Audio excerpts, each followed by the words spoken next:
பத்துன், திரும்ப அதே தான் பத்துன். ஆரம்பத்தில் பே எப்படி வருதுன்னு பாருங்கள். இது அது நம்ம கவனிக்க வேண்டியது அது மட்டும்தான். ஆரம்பத்தில் பே எப்படி வருது அப்படிங்கிறத நம்ம கவனிக்க போகிறோம். சரியா? பார்த்துட்டிங்களா? பத்துன். சரியா? இப்போ உங்களுக்கு புரிஞ்சிருக்கும்.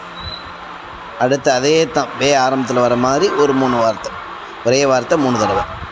சரியா? ஒரே வார்த்தை 3 தடவை. பிர்ருன், பிர்ருன். சரியா? பே ரே ஒரு மாடல், அதுமாதிரி அடுத்து இன்னொரு மாடல். இது 3வது மாடல். ஷார்ட்டாக போடுறது பிர்ருன். அதே மாதிரி தான் பிர்ருன்.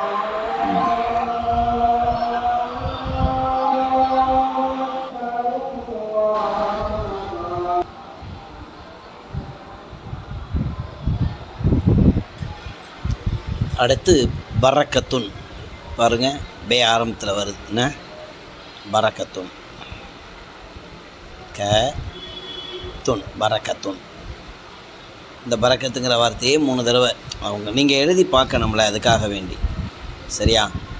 பே ஆரம்பத்தில் வர்றதை எப்படி 3 தடவை இந்த பரக்கத்துங்கிற வார்த்தையை அப்படி திரும்ப என்ன செய்யணும், எழுதி பார்க்கணும். அதுதான் பார்க்குறீங்க நீங்கள். ஆனால் நீங்கள் ட்ரைனிங் எடுக்கணும்.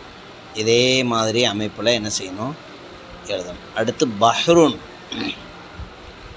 பே ஹே ரே, பஹ்ருன். இதுவும் அதுதான், பஹ்ருன் தான்.